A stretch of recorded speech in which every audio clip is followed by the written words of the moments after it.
নমস্কার বন্ধুরা, গরুড পুরাণে ভগবান শ্রীকৃষ্ণ গরুড়জিকে মৃত ব্যক্তির কিছু জিনিস সম্পর্কে ব্যাখ্যা করেছিলেন, যেগুলি কোনো জীবিত ব্যক্তির দ্বারা কখনোই ব্যবহার করা উচিত নয়। ভগবান শ্রীকৃষ্ণ বলেছেন যে প্রকৃতির নিয়ম হল এটাই যে যার জন্ম হয়েছে তার মৃত্যুও সুনিশ্চিত। মৃত্যু এমন এক সত্য যা কেউ অস্বীকার করতে পারে না।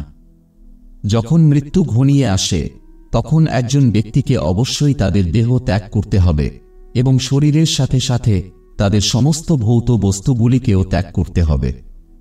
মৃত্যুর পরে একজন ব্যক্তি তাদের সাথে কোনো বস্তুগত জিনিস নিয়ে যেতে পারে না, শুধুমাত্র তাদের পাপ এবং পুণ্যগুলি তাদের সাথে যায়।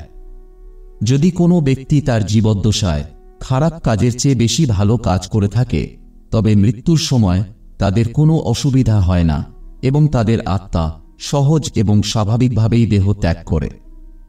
যাই হোক, যদি কোনো ব্যক্তি তার সম্পূর্ণ জীবদ্দশায় ভালো কাজের চেয়ে পাপ বেশি করে থাকে, তবে তাদের মৃত্যু খুবই বেদনাদায়ক এবং মৃত্যুর সময় তাকে অনেক কষ্ট সহ্য করতে হয়। যমের দূতরা এমন ব্যক্তির প্রতি কোনো দয়া দেখায় না এবং তাদের বেঁধে যমলোকে নিয়ে যায়। একজন পাপী ব্যক্তি যখন যমলোকের পথে থাকে তখন সে অনেক কষ্ট পায়। সে কাঁদে এবং নরকের পথে হাঁটতে থাকে, কিন্তু যমের দূতরা তার প্রতি কোনো দয়া করে না এবং তারা আরও ব্যথা দেয়। ভগবান শ্রীকৃষ্ণ বলেছেন যে এই পৃথিবীতে আত্মার নিজস্ব বলে কিছু নেই। আত্মা হয় অমর এবং অন্তহীন এবং এটি তার কর্ম অনুসারে বারবার এই মৃত্যুলোকে জন্ম নেয়। মানুষের শরীরও তার নিজের নয়, এটিও ঈশ্বরের কৃপায় অল্প সময়ের জন্য প্রাপ্ত হয়, যা একদিন না একদিন 5টি উপাদানে অবশ্যই বিলীন হয়ে যাবে। তবে মৃত্যুর পরেও মানুষ এসব বস্তুগত জিনিসের প্রতি আসক্তি থেকে মুক্তি পায় না। ভগবান শ্রীকৃষ্ণ বলেছেন যে যতক্ষণ পর্যন্ত একজন ব্যক্তি জাগতিক জিনিসের প্রতি আসক্তি ত্যাগ করে ঈশ্বরের কাছে সম্পূর্ণরূপে আত্মসমর্পণ না করছে, ততক্ষণ সে পৃথিবীতে বিভিন্ন রূপে এবং বিভিন্ন প্রজাতিতে বিচরণ করতে থাকবে। কখনো কখনো এই সংযুক্তি এতই শক্তিশালী হয় যে মৃত্যুর পরেও ব্যক্তি এই পার্থিব জগতে বিচরণ করতে থাকে, অর্থাৎ সে প্রেতযোনি ধারণ করে। ভগবান শ্রীকৃষ্ণ বলেছেন যে একজন মানুষ যদি অকাল মৃত্যুতে মারা যায় তবে সেও ভূত হয়ে যায় এবং তার নিজের পরিবারের সদস্যদের সে কষ্ট দিতে শুরু করে। অনেক সময় আমরা আমাদের মৃত প্রিয়জনের জিনিসপত্রগুলিকে স্মৃতি হিসাবে আমাদের কাছে রাখি এবং তাদের ব্যবহার করা শুরু করি, কিন্তু গরুড পুরাণ অনুসারে আমাদের মৃত ব্যক্তির কিছু জিনিস কখনোই ব্যবহার করা উচিত নয়, কারণ এই জিনিসগুলির সাথে সেই মৃত ব্যক্তির শক্তি জড়িত থাকে। সেই মৃত ব্যক্তির তার জিনিসগুলির প্রতি প্রবল আসক্তি থাকার কারণে মৃত্যুর পরেও সে তার জিনিসগুলির সাথে সংযুক্ত থাকে। আর যদি কেউ এই জিনিসগুলি ব্যবহার করে, তবে তারা বিভিন্ন সমস্যার সম্মুখীন হতে পারে, কারণ মৃত আত্মা তাদের বিভিন্ন উপায়ে কষ্ট দিতে শুরু করে। অতএব কেউ কোনো মৃত ব্যক্তির জিনিসপত্রগুলি মোটেও ব্যবহার করবেন না। হ্যাঁ, কেউ চাইলে হয় তাদের বাড়িতে সেগুলিকে নিরাপদে রাখতে পারে বা নদীতে ফেলে দিতে পারে, তবে তাদের কখনই ব্যবহার করা উচিত নয়।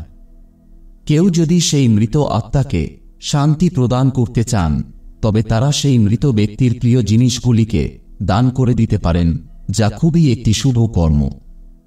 গরুড পুরাণে এমন 3টি জিনিসের কথা বলা হয়েছে যা কখনই অন্যদের ব্যবহার করা উচিত নয়, অন্যথায় মৃত ব্যক্তির আত্মা পৃথিবীতে বিচরণ করতেই থাকবে এবং কখনই মোক্ষ বা নতুন দেহ লাভ করতে পারবে না। আর এই ধরনের আত্মা অন্যদের জন্য বিভিন্ন সমস্যা সৃষ্টি করতে পারে। ভগবান কৃষ্ণ বলেছেন যে কেউ যদি তার মৃত্যুর পর প্রেত আত্মাজনী লাভ করে, তবে সে তাদের নিজের পরিবারের জন্যই দুঃখের কারণ হতে পারে। তাই একজন মৃত ব্যক্তির জিনিসপত্রগুলি কখনই ব্যবহার করা উচিত নয়। বন্ধুরা, চলুন এবার জেনে নেওয়া যাক একজন মৃত ব্যক্তির এমন 3টি বস্তু বা জিনিস সম্পর্কে যা কখনই আমাদের ব্যবহার করা উচিত নয়। প্রথমে আসুন জেনে নেওয়া যাক যে মৃত ব্যক্তির ছবি বাড়িতে কোথায় রাখা বা লাগানো উচিত। শাস্ত্র অনুসারে প্রত্যেকের বাড়িতে তাদের পূর্বপুরুষদের ছবি বা প্রতিকৃতি থাকা অবশ্যই উচিত। এটি অত্যন্ত শুভ বলে মনে করা হয়। তবে আমাদের এটাও মৃত আত্মীয়দের ছবি তৈরি করার সময় আমাদের নিশ্চিত করা উচিত যে তাদের ছবি বা প্রতিকৃতি যেন দুঃখজনক বা রাগান্বিত অবস্থায় না থাকে। আপনার পূর্বপুরুষ বা মৃত প্রিয়জন তাদের ছবিতে যেন প্রসন্ন মুখে থাকেন। আর যখন আমরা তাদের চিত্র বা ছবি দেখি তখন তাদের প্রতি আমাদের মনে যেন শ্রদ্ধা ও ভালোবাসার অনুভূতি থাকা উচিত।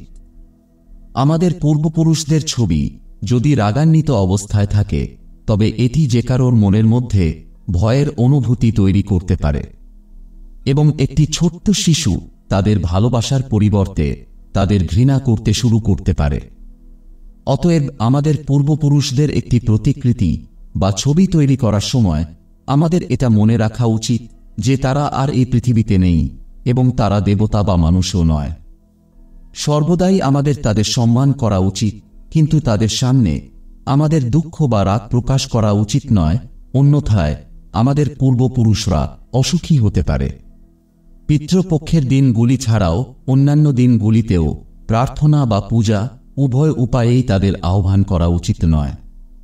পিতৃপক্ষের দিনগুলি ছাড়া অন্যান্য দিনে যে আত্মাগুলি ঘরে প্রবেশ করে তারা সাধারণত প্রেত আত্মা হয়ে থাকে।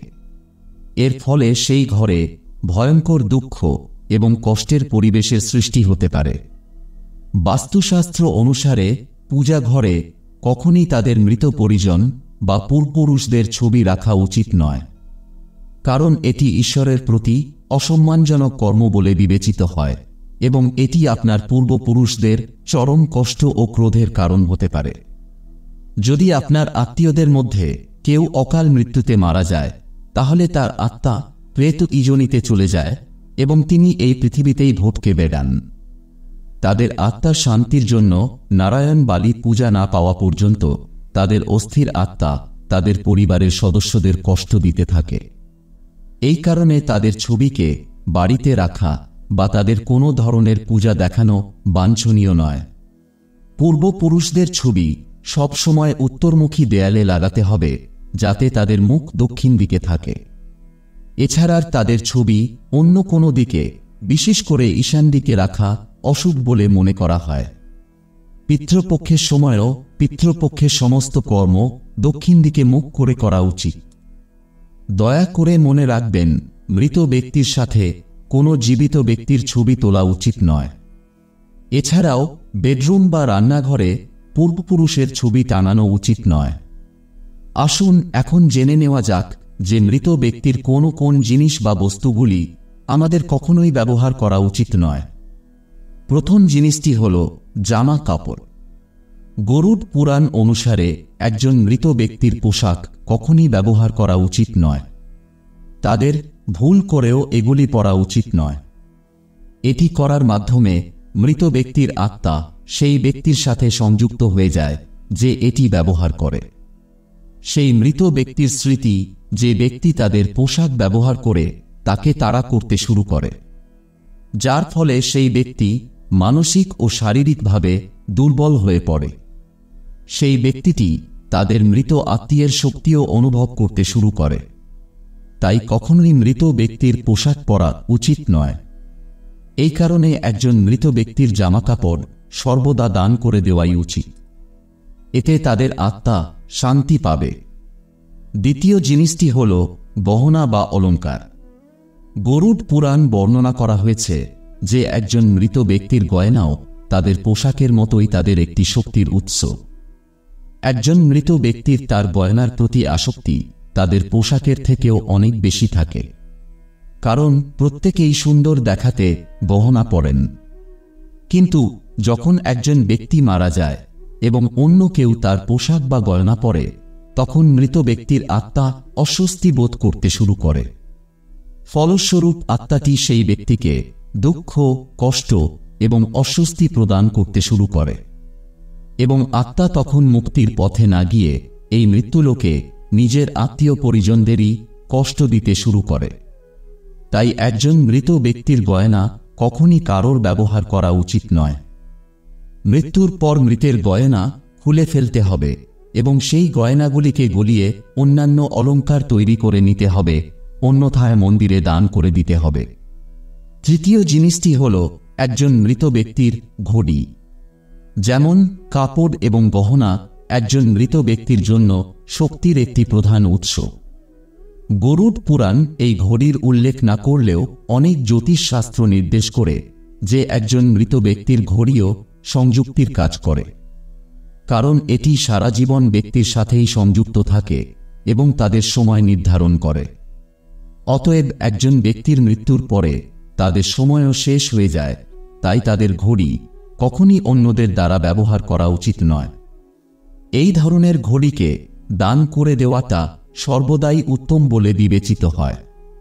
তাই বন্ধুরা, আমি আশা করি এই তথ্যটি আপনাদের ভালো লেগেছে। ভালো লাগলে ভিডিওটিতে লাইক দিন এবং কমেন্টে আপনার মন্তব্য লিখুন। এছাড়াও চ্যানেলটি সাবস্ক্রাইব করতে ভুলবেন না। ধন্যবাদ।